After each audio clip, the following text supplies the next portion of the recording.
আজকে আমরা পড়ব ক্লাস 9-এর ইতিহাস বইয়ের প্রথম অধ্যায়ের কিছুটা অংশ। একদম ক্লাস 9-এর প্রথম অধ্যায়ের প্রথম টপিক, সেটা হচ্ছে ফরাসি বিপ্লবের আগে ফ্রান্সের যে সমাজ ব্যবস্থা ছিল সেই সমাজ ব্যবস্থা আমরা আজকে পড়ব। আমি যখন ভিডিওটা তৈরি করছি ক্লাসটা, এবং যখন এই ক্লাসটা ইউটিউবে এবং ফেসবুকে আপলোড হবে তখন ডিসেম্বর মাসের মিডিল, আর মাত্র দিন 15-20 পর তোমরা কিন্তু ক্লাস 9-এ উঠবে, এবং ওঠার পর প্রথমেই ইতিহাসে তোমরা যে অধ্যায়ের মুখোমুখি হবে সেই অধ্যায়টার নাম হচ্ছে ফরাসি বিপ্লবের কয়েকটি দিক। এই অধ্যায়টাই হচ্ছে তোমাদের ইতিহাসের প্রথম অধ্যায়। আর একটা কথা বলে রাখি, তোমরা কিন্তু এতদিন পর্যন্ত ভারতের ইতিহাস পড়েছো, ঔপনিবেশিক ইতিহাস পড়েছো, ভারতের প্রাচীন যুগ, মধ্যযুগ, আধুনিক যুগের ইতিহাস পড়েছো, কিন্তু ক্লাস 9-এ তোমাদের পড়তে হবে ইউরোপীয় ইতিহাস, মানে ইউরোপের ইতিহাস। আর প্রথম অধ্যায়ে তোমরা ফ্রান্সের ইতিহাস পড়বে। ঠিক আছে, এক এক করে বোঝো।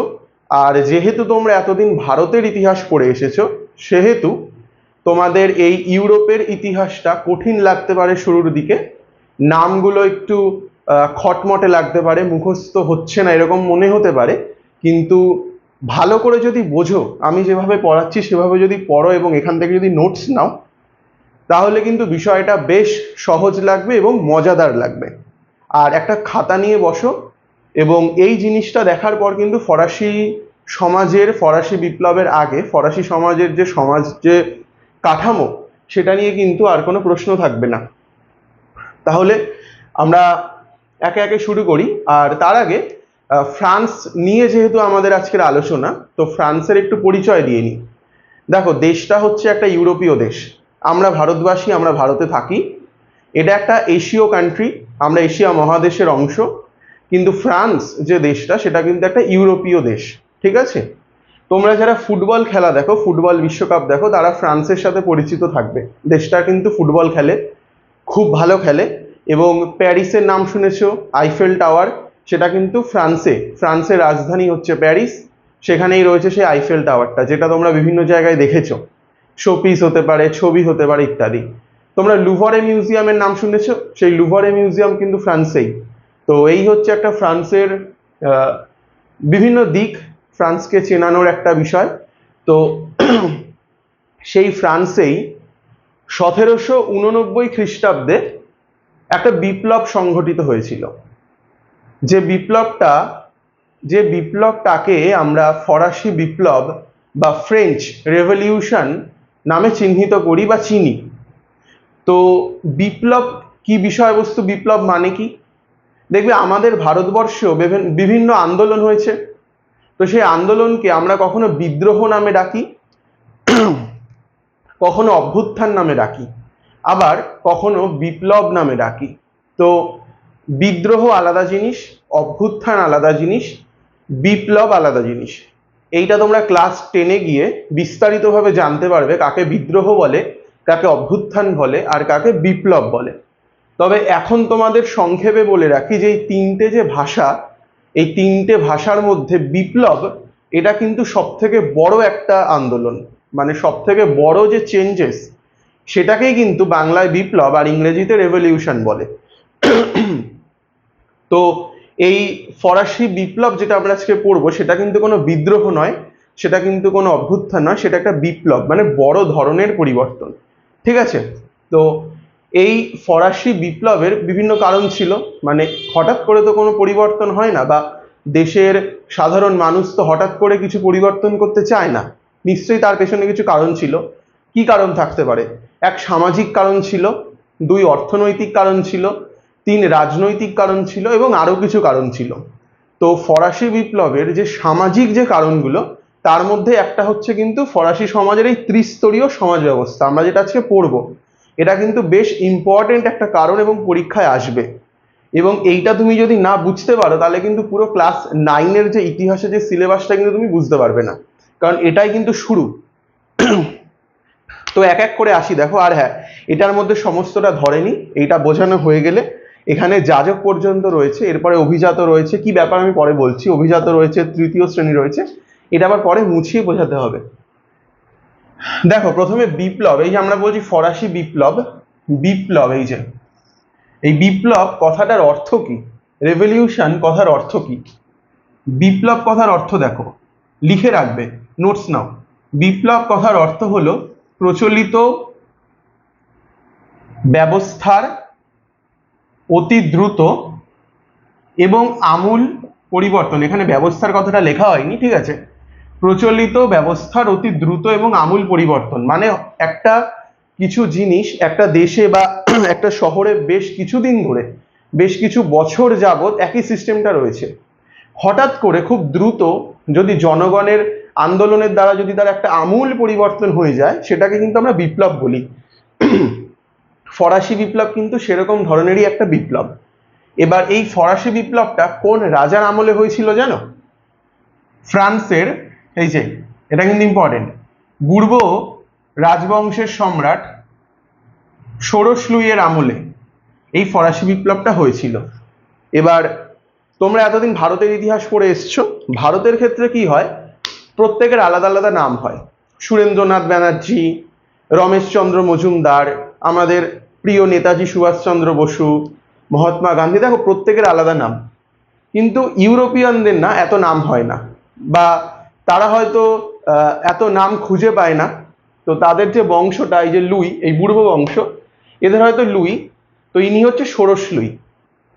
এর আগে যিনি ছিল তিনি হচ্ছেন পঞ্চদশ লুই, তার আগে যিনি ছিল তিনি হচ্ছেন চতুর্দশ লুই। তো তাদের ওই ছোট্ট একটা নাম, সেটাই কিন্তু চতুর্দশ, পঞ্চদশ, ষোড়শ, এরা ওভাবে মনে রাখে। তো প্রথম প্রথম তোমাদের একটু মনে রাখতে সমস্যা হবে, যেহেতু তোমরা ইউরোপের ইতিহাস এরকম ভাবে এর আগে পড়োনি। কিন্তু তোমরা নোটস নিতে থাকো, মুখস্থ করলে কিন্তু মুখস্থ হয়ে যাবে। তো যেটা বললাম, ফ্রান্সে তখন বুর্ব রাজবংশের শাসন। এই রাজবংশের সম্রাট যখন ষোড়শ লুই যখন শাসন করছে ফ্রান্সে, তখন এই ফরাসি বিপ্লবটা সংঘটিত হয়। এই বিপ্লবটা কত খ্রিস্টাব্দে হয়েছিল?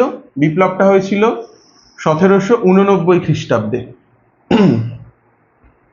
আর এই যে বিপ্লবের, আগেই বলেছি বিভিন্ন কারণ ছিল, তো তার মধ্যে একটা কিন্তু হচ্ছে সামাজিক কারণ, যেটা আমরা এবার দেখবো। মূলত এটাই আজকে আমাদের ক্লাস। এবার দেখো, এই যে ফরাসি বিপ্লব কেন হয়েছিল, তার উৎস কি, সেই বিষয় আমাদের ঐতিহাসিক লেফেভর, ইনি কিন্তু বেশ ইম্পর্টেন্ট, এই নামটা মনে রাখবে এবং নোটসে তুলে রাখো। ঐতিহাসিক লেফেভর একটা কোটেশন বলেছেন। কি বলেছেন? তিনি বলেছেন, দেখো, ফরাসি বিপ্লবের উৎস রয়েছে তার অতীত ইতিহাসের মধ্যে। এটা অবশ্যই একটা খুব ভালো একটা উক্তি, মানে যে কোনো কিছু কেন ঘটলো তার কারণটা তো তার আগের ঘটনার উপর নির্ভর করে। তো সেই কারণেই ঐতিহাসিক লেফেভর তিনি খুব যুক্তিপূর্ণ একটা কথা বলেছে। কি বলেছে? ফরাসি বিপ্লবের উৎস রয়েছে তার অতীত ইতিহাসের মধ্যে। মানে ফ্রান্সের অতীত যে ইতিহাস, ফরাসি বিপ্লবের আগের যে ইতিহাস, মানে 1789 খ্রিস্টাব্দের আগের যে কাহিনীটা, সেইটা তোমাকে জানতে হবে ফরাসি বিপ্লবের কারণটা বোঝার জন্য। ঠিক আছে? তো এবার দেখো, এই যে ফরাসি সমাজ, আমাদের যে সমাজ, এই সমাজে দেখবে মানে এখন সেরকম জাতপাতের ভেদ হয়তো আর নেই, বোঝা যায় না থাকলেও, কিন্তু দেখবে যাদের প্রচুর টাকা রয়েছে তার একটু সমাজের নিম্ন মধ্যবিত্তদের থেকে আলাদা থাকে। আবার ধরো যারা প্রচন্ড গরিব, সেরকম আর কি, তাদের কাছে কিছু জমানো পুঁজি নেই, তারা সমাজের একদম নিম্নবিত্ত মানুষ, তারা দেখবে সমাজের উচ্চবিত্তদের একটু এড়িয়ে এড়িয়ে চলে। তো জাতপাত না থাকলেও একটা কিন্তু অদৃশ্য রেখা আমাদের মাঝে রয়েছে। এইটাই ফ্রান্সের ক্ষেত্রে কিন্তু ছিল খুব বেশি এবং প্রকটভাবে। ফ্রান্সের যে সামাজিক অবস্থা, সেটাকে এরকম একটা ত্রিভুজ বা পিরামিডের আকারে বোঝানো যেতে পারে। তো এই যে ফ্রান্সের এই ত্রিভুজের ওপরে সবার ওপরের জায়গাটা দেখো ছোট, মানে এখানে অল্পজন ধরবে। এখানে কারা বাস করতো? এই যে এইটুকুনি জায়গায় এখানে বাস করতো যাজকরা। ঠিক আছে? মানে ফরাসি সমাজ ব্যবস্থার একদম ওপরে কারা ছিল? যাজকরা। যাজক অ্যাকচুয়ালি কারা? যাজক হচ্ছে যারা ফরাসি গির্জার সাথে যুক্ত ছিল, মানে গির্জার ফাদার, পাদ্রি, এই ধরনের মানুষ যারা ধর্মের সাথে যুক্ত ছিল, ধর্ম পিতারা মানে খ্রিস্টান ধর্মের যারা পিতা ফ্রান্সের গির্জার সাথে যুক্ত, তারা কিন্তু যাজক নামে পরিচিত ছিল। আর এই যাজকরা ছিল ফ্রান্সে ক্ষমতা, সম্মান সবকিছুতে একদম উপরে। বোঝা গেল? এবার 2 নম্বরে কারা অবস্থান করছে? দেখো 2 নম্বর জায়গাটা কিন্তু প্রথম জায়গাটা থেকে খানিকটা বড়। এই 2 নম্বর জায়গায় কারা অবস্থান করছে? 2 নম্বর জায়গায় অবস্থান করছে অভিজাতরা। এই অভিজাত কারা? অভিজাত মানে হচ্ছে ধরো এই যে রাজ পরিবার আমরা বলতে পারি, বা যারা রাজার সাথে থাকে তারা, সরকারি কর্মচারীরা, এরা হচ্ছে অভিজাত। এবং এদের বংশকৌলিন্য ছিল, মানে এদের আগের প্রজন্ম অভিজাত ছিল, সেই জন্য এরাও অভিজাত। এরাও কিন্তু ফ্রান্সের 2য় স্থান দখল করেছিল সমাজ ব্যবস্থায়। একদম ওপরে কারা? একদম ওপরে হচ্ছে যাজকরা, এটা মনে রাখবে, একদম ওপরে যাজকরা, দ্বিতীয়তে ছিল অভিজাতরা। আবার আমরা কিন্তু এরপর ভেঙে ভেঙে প্রত্যেকটা ডিটেলে আলোচনা করব। 3 নম্বর জায়গাটা দেখো, 3 নম্বরটা হচ্ছে কিন্তু সব থেকে বড়, ত্রিভুজের সব থেকে বড় জায়গা হচ্ছে 3 নম্বর। এই 3 নম্বরে যারা ছিল তাদেরকে বলা হতো তৃতীয় শ্রেণী।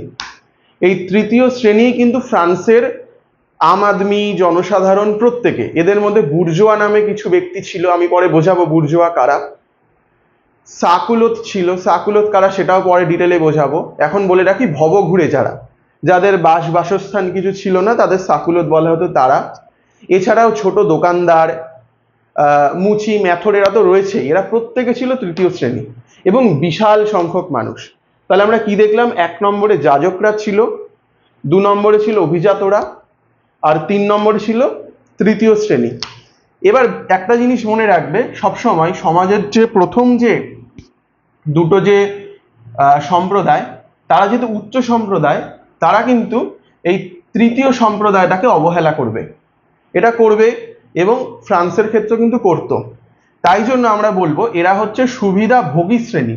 যাজক সম্প্রদায় হচ্ছে সুবিধাভোগী শ্রেণী, অভিজাত সম্প্রদায় হচ্ছে সুবিধাভোগী শ্রেণী, আর তৃতীয় সম্প্রদায় বা তৃতীয় শ্রেণী হচ্ছে সুবিধাহীন, সুবিধাবিহীন শ্রেণী বা অবহেলিত শ্রেণী। ওরা প্রথম দুটো সম্প্রদায় থেকে কিন্তু অবহেলা, লাঞ্ছনার শিকার হতো।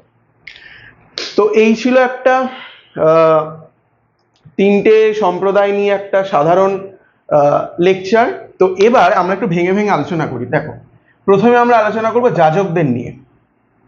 এই যাজকরা ছিল সমাজের প্রথম শ্রেণী, যেটা বলেছিলাম। তো এই যাজকদের সংখ্যা কত ছিল ফ্রান্সে সেই সময়? মানে 1989 খ্রিস্টাব্দের আগে ফ্রান্সে মোট যাজক ছিল 1,20,000 জন। ঠিক আছে, সংখ্যাটা কিন্তু খুব ইম্পর্টেন্ট, 1,20,000 জন। কিন্তু মনে হতে পারে অনেক, তো আমি তো বললাম কম, অল্প যাজক, কিন্তু সংখ্যাটা দেখে মনে হতে পারে যে 1,20,000 তো একটা বিরাট বড় সংখ্যা। আদতেও তাই নয়। দেখো, <1%, মানে ফ্রান্সের যতজন মানুষ ছিল, দাঁড়া এই মার্কারটা চেঞ্জ করে নি। দেখো, ফ্রান্সের যতজন মানুষ ছিল তার থেকে মানে তার মাত্র 1% হচ্ছে যাজক। তাহলে দেখো 1% মাত্র যাজক, আর কত পার্সেন্ট বাকি রইল? এখনো 99% বাকি রয়েছে। এই 99%-এর মধ্যে কিন্তু অভিজাতরাও থাকবে আর তৃতীয় শ্রেণীও থাকবে। তাহলে এবার ভাবো, যাজকরা ফ্রান্সে কত কম শতাংশ? মাত্র 1%। এরা সমাজের মাত্র 1% হলেও ফ্রান্সের যে মোট কৃষি জমি, সেই মোট কৃষি জমির কিন্তু 1/5 ভাগ বা 5 ভাগের 1 ভাগ জমি কিন্তু তারা ভোগ করত। মানে ফ্রান্সের যে মোট জমি, তাকে যদি 5টা ভাগে ভাগ করা হয়, তার 1টা ভাগ কিন্তু যাজকরা ভোগ করত, মানে বিশাল বড় একটা অংশ। ঠিক আছে, এবার এই যে এত পরিমাণ জমি, এত পরিমাণ জমিতে তারা কি করতো? দেখো, গির্জা বা চার্চ কত বানানো হবে? একটা বানানো হলো, তো সেখান থেকে কিছু ব্যবসা হচ্ছে, সেখান থেকে কিছু বিজনেস হচ্ছে, এটা তো একটা গেল, এখান থেকে কিছু আয় হচ্ছে। আর যে বিপুল পরিমাণ একরের পর একর, কিলোমিটারের পর কিলোমিটার যে জমিগুলো ফাঁকা পড়ে রয়েছে, সেখানে কিন্তু এই যাজকরা চাষবাস করত। এই চাষবাস থেকে বা বিভিন্ন যে তাদের ব্যবসা ছিল, এখান থেকে কিন্তু বছরে 20 কোটি লিভ্রো, এই লিভ্রো কথাটা মনে রাখো, এটা হচ্ছে সেই সময়কার ফ্রান্সের মুদ্রার কি বলবো, কারেন্সি, লিভ্রো। তো এই যাজকদের এই কৃষি জমি থেকে কিন্তু বছরে 20 কোটি লিব্র আয় হতো। ভালো কথা, আয় তো করাই যায়, জমি থাকলেই আয় হবে। কিন্তু জমি থাকছে, আয় হচ্ছে, কিন্তু তার যে কর বা ট্যাক্স সেটা তো সরকারকে দিতে হবে। সরকারকে যদি ট্যাক্স না দাও তাহলে কি করে চলবে? কারণ যাজকরা এত ক্ষমতা ভোগ করছে, তাদের টাকাতেই তো দেশটা চলবে, তাদের করের টাকাতে। কিন্তু যাজকরা কি আদৌ সরকারকে কোনো কর দিত?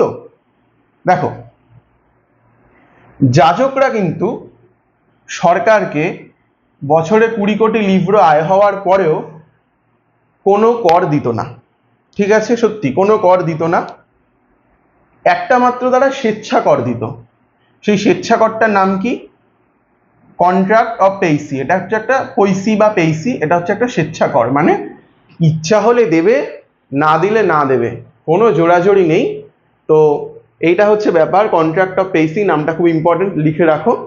এইটা শুধু একটা স্বেচ্ছাকর, ইচ্ছা হলে দিত, না হলে দিত না, এছাড়া আর কোনো কিছুতে ওদের অবদান ছিল না দেশ চালানোর। উপরন্তু এই যে যাজক শ্রেণী, এরা কিন্তু তৃতীয় শ্রেণীর থেকে, মানে যারা তৃতীয় সম্প্রদায়, তাদের থেকে ধর্ম কর আদায় করত, মৃত্যু কর আদায় করত, বিবাহ কর আদায় করত, এগুলো কিন্তু আদায় করত। অথচ তারা দেশকে একটা টাকাও দিত না। যাজকরা আর কি করত? এত বেশি টাকা যখন ইনকাম হবে, দেশকে যখন 1 টাকাও দিতে হবে না, তাহলে অবভিয়াসলি তারা সীমাহীন বিলাসিতা, অনাচার এবং ব্যভিচারে জীবন কাটাতো। মানে বিলাসিতা, ব্যভিচার, অনাচার বলতে আমরা যেটা বুঝি সেভাবেই এই যাজকরা জীবন কাটাতো। তাদের কোনো কন্ট্রিবিউশন ছিল না ফ্রান্সের উন্নতিতে। আরেকটা কথা যেটা আগে বলা হয়নি, সেটা হচ্ছে এই যে সমাজ ব্যবস্থা ফ্রান্সের, এই সমাজ ব্যবস্থাকে কিন্তু দার্শনিক ভলতেয়ার, একজন অতি গুরুত্বপূর্ণ দার্শনিক, তোমরা হয়তো এর পরের ক্লাসেই এই দার্শনিকদের সম্পর্কে জানবে। তো এই দার্শনিক এই যে সমাজকে, ফ্রান্সের যে ত্রিস্তরীয় যে সমাজ ব্যবস্থা, যেখানে এত ভুলভ্রান্তি রয়েছে, এত কিছু ঢুকে রয়েছে, এই সমাজকে কি বলেছে? এই সমাজকে বলেছে রাজনৈতিক কারাগার। এটা কিন্তু শর্ট প্রশ্নের জন্য খুব ইম্পর্টেন্ট আসবে, যে ফ্রান্সের সমাজ ব্যবস্থাকে রাজনৈতিক কারাগার কে বলেছেন? উত্তরে কিন্তু লিখতে হবে দার্শনিক ভলতেয়ার। তো এই ছিল যাজকদের সম্পর্কে। এবার আমরা আসব তোমার অভিজাতদের সম্পর্কে। তার আগে আমি বোর্ডটা একটু ক্লিয়ার করে নিই পুরোটা।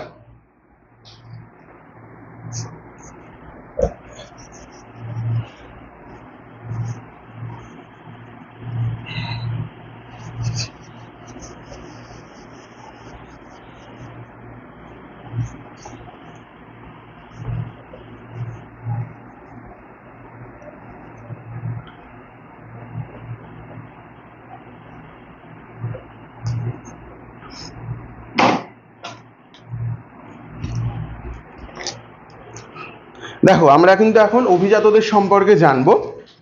তো বলে রাখি, আগেও যদিও বলেছি, যে এই অভিজাতরা কিন্তু ছিল ফ্রান্সের সমাজ ব্যবস্থার দ্বিতীয় সম্প্রদায়। ঠিক আছে, এই অভিজাতরাও যাজকদের মতো কিন্তু তৃতীয় শ্রেণীকে যথেষ্ট ঘৃণার চোখে দেখত। আর এই অভিজাতদের সংখ্যা কত ছিল ফ্রান্সে সেই সময়? দাঁড়াও 1 সেকেন্ড।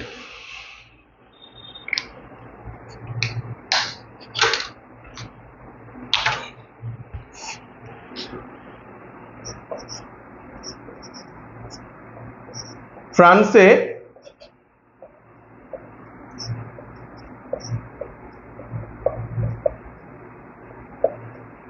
অভিজাতদের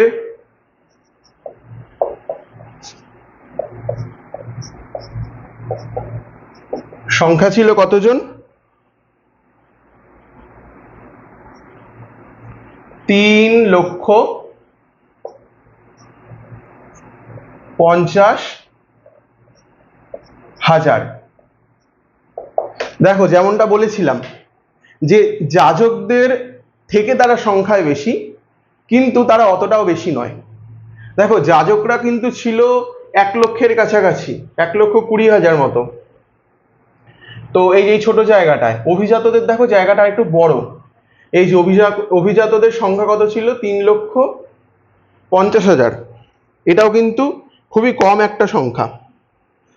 তো কিন্তু দেখে মনে হতে পারে যে 3,50,000টাও তো অনেকটা বেশি, কিন্তু না, এটা ছিল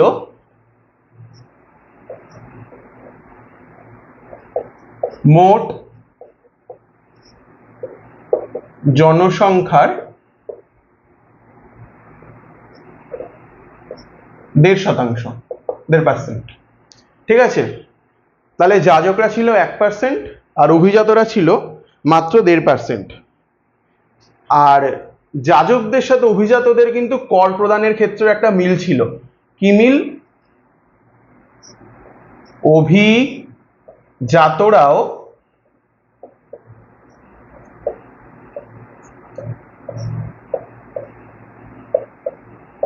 সরকারকে কোনো কর দিত না। অথচ দেশের মোট কৃষি জমির 1/3 অংশই ছিল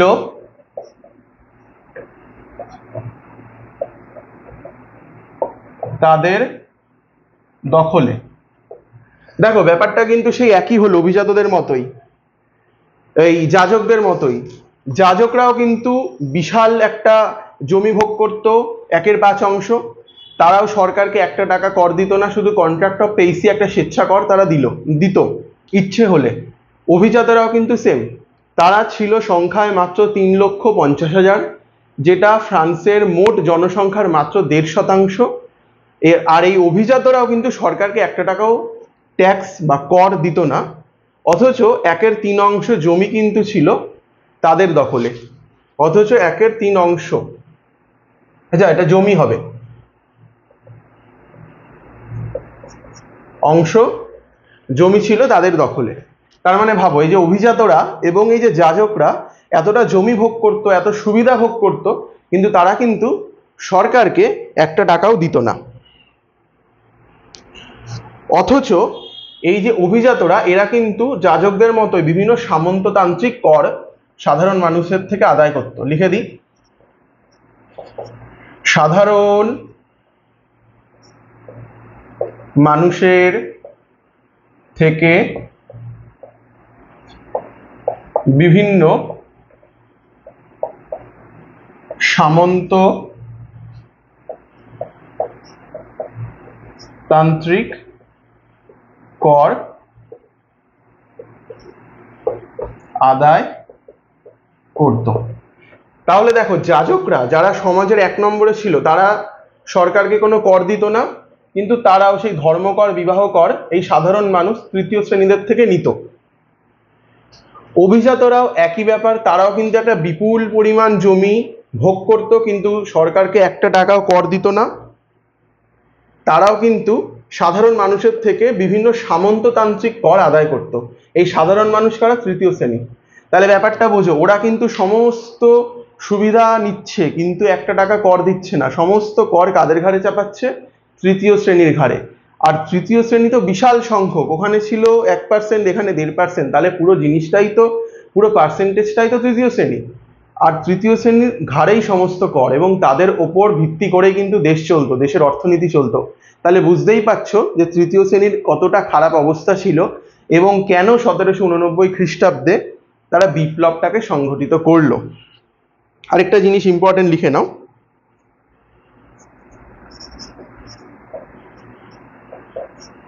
সরকারি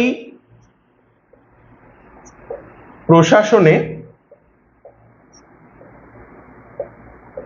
অভিজাতদের আধিপত্য ছিল।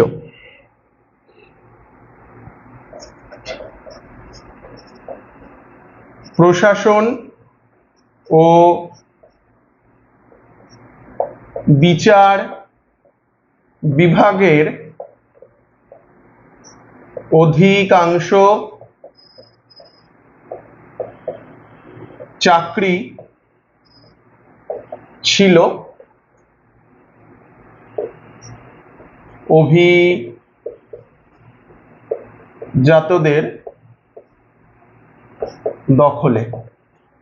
দেখো প্রশ্ন আসতে পারে মনে বা পরীক্ষাতেও যে যাজকরা তো গির্জার সাথে যুক্ত ছিল, সেখান থেকে প্রচুর তারা দান ধ্যান পেত, অনেক টাকার মালিক হয়েছিল, কিন্তু অভিজাতরা কি কাজ করত? হ্যাঁ, তারাও জমি চাষ হয়তো করতো, চাষিদের দিয়ে তারা করাতো, তৃতীয় শ্রেণীকে দিয়ে, কারণ বিপুল অঙ্কের একটা জমি ছিল তাদের কাছে। এছাড়াও কিন্তু সরকারি প্রশাসনে অভিজাতদের আধিপত্য ছিল। সরকারি প্রশাসন মানে কি? প্রশাসন মানে কিন্তু আর পাঁচটা সরকারি চাকরি নয়। প্রশাসন মানে একদম উপর লেভেলের যারা আমলা হয় তাদেরকে কিন্তু প্রশাসনিক কর্তা বলা হয়। তো এই প্রশাসনের একদম উপরে ছিল, আধিপত্য ছিল অভিজাতদের। আর কি ছিল? প্রশাসনের যত চাকরি এবং বিচার বিভাগ মানে আদালতের যত চাকরি সমস্তই কিন্তু প্রায় অভিজাতদের দখলেই ছিল। তাহলে ভাবো যে ফ্রান্সের এই সমাজটাকে কেন আমাদের দার্শনিক ভলতেয়ার রাজনৈতিক কারাগার বলে অভিহিত করেছেন, মানে তৃতীয় শ্রেণীর উপর কতটা চাপ ছিল। তো এই ছিল হচ্ছে অভিজাতদের বিষয়টা, এতটাই। এবার আসছি আমরা সব থেকে অবহেলিত যে শ্রেণী, তৃতীয় শ্রেণীর কথায়। তার আগে বোর্ডটা মুছে নি একটু।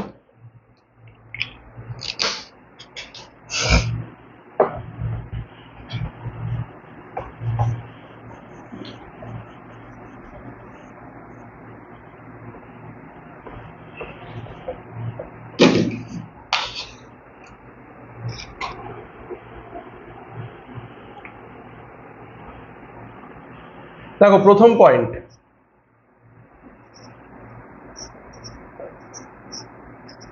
তৃতীয় শ্রেণী ছিল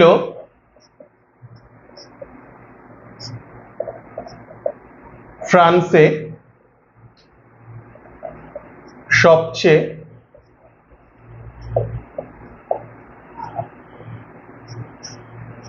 অবহেলিত। এটা আগেই বলেছি, যাজক এবং অভিজাতদের দ্বারা তৃতীয় শ্রেণী হেনস্থার শিকার হতো। এই তৃতীয় শ্রেণীতে কারা ছিল? বুর্জোয়া এবং অন্যান্য সাধারণ মানুষ।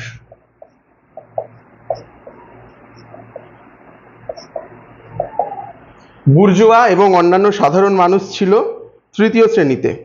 এছাড়াও তৃতীয় শ্রেণীতে কারা ছিল? সাকুলোত্রা।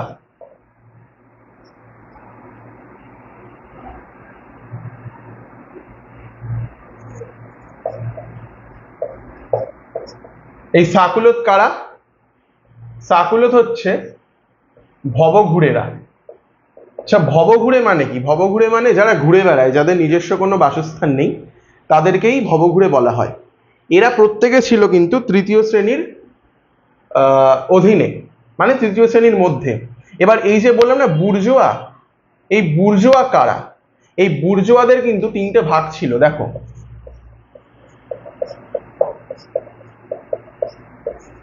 এই বুর্জোয়াদের কিন্তু তিনটে ভাগ ছিল। প্রথম যে ভাগ, তাদেরকে কিন্তু বলা হতো ধনী বুর্জোয়া। মানে এরা তৃতীয় সম্প্রদায় হলেও এরা এমন কিছু কাজ করত যার জন্য এরা কিন্তু বেশ ধনী ছিল, কিন্তু বংশকৌলিন্য না থাকার জন্য এবং চার্চের সাথে জড়িত না থাকার জন্য কিন্তু এরা যাজক বা অভিজাত হতে পারতো না। এদের কাছে প্রচুর ধনসম্পদ জড়ো হয়েছিল, প্রচুর টাকা এসছিল, কিন্তু তার সত্ত্বেও এরা তৃতীয় শ্রেণী, মানে এদেরকে এই অত্যাচারগুলো শিকার হতে হতো এবং বিভিন্ন কর দিতে হতো। তো এই যে যারা ধনী বুর্জোয়া ছিল, তারা কি কি কাজ করত? ব্যাংক মালিক ছিল তারা।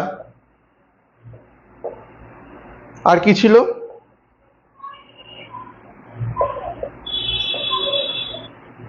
শিল্পপতি মানে ইন্ডাস্ট্রিয়ালিস্ট ছিল, ব্যাংক মালিক ছিল।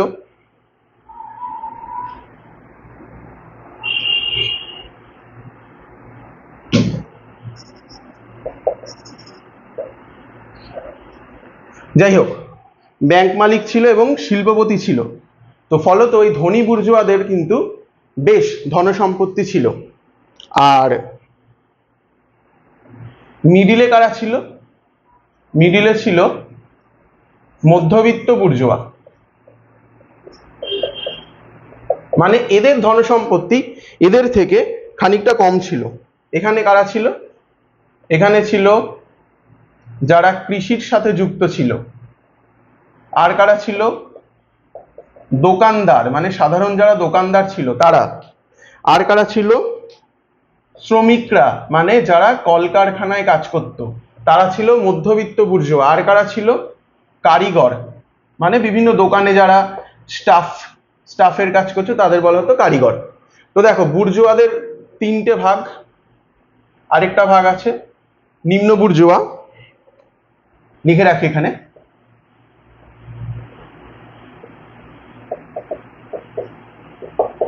নিম্ন বুর্জোয়া এরা পরে বলছি। প্রথমে ছিল ধনী বুর্জোয়া, যারা সত্যি ধনী ছিল, কিছু ক্ষেত্রে তারা যাজক এবং অভিজাতদের মতোই কিন্তু ধনী হয়ে গিয়েছিল। এরা কি ছিল? এরা ছিল ব্যাংক মালিক অথবা শিল্পপতি। এছাড়াও ছিল মধ্যবিত্ত বুর্জোয়া, কারা? কৃষকরা, দোকানদারেরা, শ্রমিকরা, কারিগররা। এছাড়াও ছিল নিম্নবিত্ত বুর্জোয়া বা নিম্ন বুর্জোয়া, তারা কিন্তু ছিল এই সাকুলোদ গোষ্ঠী। এরা ভবঘুরে, এদের বাড়িঘর কিছুই নেই, ওই জন্য এরা নিম্ন মধ্যবিত্ত বা নিম্নবিত্ত। তো এদের আমি ধরছি না আপাতত, বিশেষ করে এদের এবং এদের ধনসম্পদ কিন্তু বেশ ভালোই ছিল। মানে ব্যাংক মালিক, মানে বুঝতে পারছো আজকের দিনে যারা ব্যাংকের মালিক তাদের কত টাকা হতে পারে সম্পত্তি, শিল্পপতি ইন্ডাস্ট্রিয়ালিস্টরা কত টাকার মালিক হতে পারে, তো তারাও সেরকম ছিল। এছাড়াও কৃষক যারা ছিল তারাও কিছুটা টাকা জমিয়েছিল, যারা দোকানদার ছিল তারাও টাকা জমিয়েছিল, শ্রমিক, কারিগর প্রত্যেকে একটা জায়গায় পৌঁছেছিল। কিন্তু যেহেতু তাদের কোনো সামাজিক কোনো কৌলিন্য ছিল না, কোনো বংশ কৌলিন্য ছিল না, সেই জন্য তারা কিন্তু কোনোদিনই অভিজাত বা যাজক হতে পারেনি, তারা তৃতীয় শ্রেণীতেই থাকতো। তো এরকমও কিছু ক্ষেত্রে দেখা যায় যে অভিজাত এবং যাজকদের থেকেও কিছু কিছু তৃতীয় শ্রেণীর মানুষদের সম্পত্তি বেশি, কিন্তু তার যেহেতু বংশ কৌলিন্য নেই তাই তিনি যাজক এবং অভিজাতদের দিয়ে অবহেলিত হচ্ছেন এবং সমস্ত রকম কর এনাদের দিতে হতো। তো এটাই। আর এরা অসাম্য, অবহেলা ইত্যাদির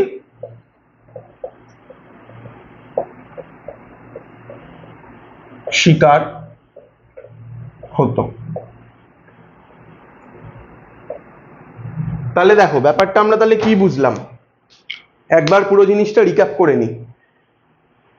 ফরাসি বিপ্লব এটা কোনো বিদ্রোহ বা কোনো অভ্যুত্থান না, এটা একটা বিপ্লব ঘটেছিল বুর্ব বংশের রাজা ষোড়শ লুইয়ের আমলে 1789 খ্রিস্টাব্দে।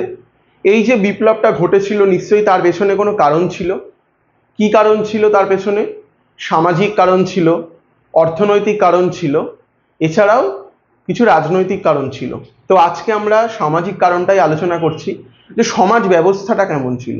সমাজ ব্যবস্থাটা আমি প্রথমে যাজকদের কথা বলেছিলাম, যে যাজকরা ছিল সমাজের একদম ওপরে, অথচ মাত্র 1% মানুষ। তারা একটা বিশাল জমি ভোগ করতো, কিন্তু তার বিনিময়ে কোনো কর দিত না। শুধুমাত্র কন্ট্রাক্ট অফ পৈসি বা কন্ট্রাক্ট অফ পেইসি নামে একটা স্বেচ্ছা কর দিত। স্বেচ্ছা কর মানে বুঝতে পারছো, দিলেও হয় না দিলেও হয়। আর কি, অভিজাতরা ছিল সমাজের মাঝখানে।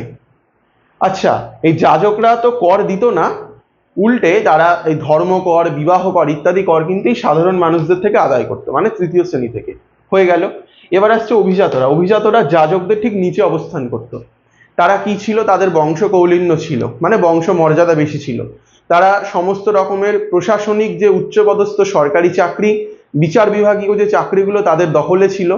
তারাও কিন্তু বিভিন্ন সামন্ততান্ত্রিক কর আদায় করতো তৃতীয় শ্রেণীর থেকে, এবং তাদেরও কিন্তু বিশাল একটা জমির মালিকানা ছিল ফ্রান্সের মধ্যে। এখান থেকে একটা বিপুল অঙ্কের টাকা তাদের কাছে প্রত্যেক মাসে বা প্রত্যেক বছরে আসতো, কিন্তু তা সত্ত্বেও তারা ফ্রান্সকে বা ফ্রান্সের রাজাকে একটা টাকাও কর দিত না। তাহলে দেশটা চলতো কাদের টাকায়? হ্যাঁ, দেশটা চলতো তৃতীয় শ্রেণীর টাকায়। যা মানে এই তৃতীয় শ্রেণীটা ফ্রান্সের বিশাল একটা বড় অংশ, প্রায় ধরো 97% মানুষ হচ্ছে এই তৃতীয় শ্রেণীর আন্ডারে রয়েছে। এই তৃতীয় শ্রেণী যে আবার সবসময় গরিব তাও কিন্তু না, গরিব অবশ্যই কারা, কিছু ক্ষেত্রে কৃষক, দোকানদার, শ্রমিক, কারিগর এরা গরিব হতো, আর একদম যারা চালচুলোহীন শাকুলত বা ভবঘুরে তারা গরিব হতো। এদেরকে কিন্তু প্রত্যেককে এই অভিজাত এবং যাজককে কর দিতে হতো। এছাড়াও কিন্তু সরকারকে কর দিতে হতো, সেটাই ছিল মেইন করগুলো, সেটা আমরা পরে আলোচনা করব। অথচ আর যেখানে মেইন প্রবলেম সেটা হচ্ছে এই যে ধনী বুর্জোয়াদের নিয়ে। এই ধনী বুর্জোয়ারা মানে ব্যাংক মালিক, শিল্পপতি, এরা এরা কিন্তু এই সমস্ত কাজ করে একটা বিশাল অঙ্কের সম্পত্তি তৈরি করেছিল। কিন্তু যেহেতু এদের বংশকৌলিন্য ছিল না, এরা কিন্তু তাও বিশাল টাকা থাকা সত্ত্বেও যাজক এবং অভিজাতদের দ্বারা কিন্তু অবহেলিত হতো। তাহলে বুঝতেই পারছো যে সমাজের একদম কোথার থেকে সমস্যাটা তৈরি হচ্ছে, মানে সমাজের মধ্যেই কিন্তু বিষটা লুকিয়ে রয়েছে ফরাসি বিপ্লবের। তো আজকের ক্লাসটা এটুকুই ছিল। এই চ্যাপ্টারটা এখন অনেকটা বড়, এরপর দার্শনিকদের কথা রয়েছে, মানে এই বিপ্লবটার বিষয় বিভিন্ন দার্শনিক বিভিন্ন মত দিয়েছেন যেগুলো সাধারণ মানুষকে উদ্বুদ্ধ করেছে। তার মধ্যে রুশো রয়েছে, ভলতেয়ার রয়েছে, মন্টেস্কু রয়েছে, ডেনিস দিদেরও রয়েছে। এগুলো আমরা একে একে সমস্ত আলোচনা করব। এছাড়াও ফ্রান্সের ত্রুটিপূর্ণ কর ব্যবস্থা রয়েছে, ভ্রান্ত অর্থনীতির জাদুঘর কেন ফ্রান্সকে বলা হয়, এগুলো রয়েছে। বেশ ইন্টারেস্টিং একটা সাবজেক্ট, এবং সব থেকে বড় কথা বেশ ইন্টারেস্টিং একটা সিলেবাস তোমাদের ক্লাস 9-এ। প্রথম দিকে কিন্তু একটু কঠিন লাগতে পারে যেহেতু ইউরোপের ইতিহাস, ভারতের ইতিহাস নয়, কিন্তু আমি যেমন ভাবে পড়ালাম সেই নোটটা নাও। এবার এই যে টপিকটা, বই খোলো, বইতে দেখবে প্রথম 4 কি 5 পাতার মধ্যে রয়েছে। তো এই ভিডিওটা পুরোটা দেখার পর ওই 4 পাতা বা 5 পাতা তুমি কিন্তু পড়ে নাও, একবার বা দুবার পড়ো। পড়ার পর তোমার যে কোচিং সেন্টারের যে নোটস রয়েছে, তুমি যদি হিস্টোরিসিটিতে পড়ে থাকো তাহলে হিস্টোরিসিটির যে নোটস প্রোভাইড করা হয়েছে সেই নোটস তুমি খোলো, খুলে তুমি পড়ো, দেখবে জিনিসটা কিন্তু তৈরি হয়ে যাবে, এটা নিয়ে আর কোনো সমস্যা থাকবে না।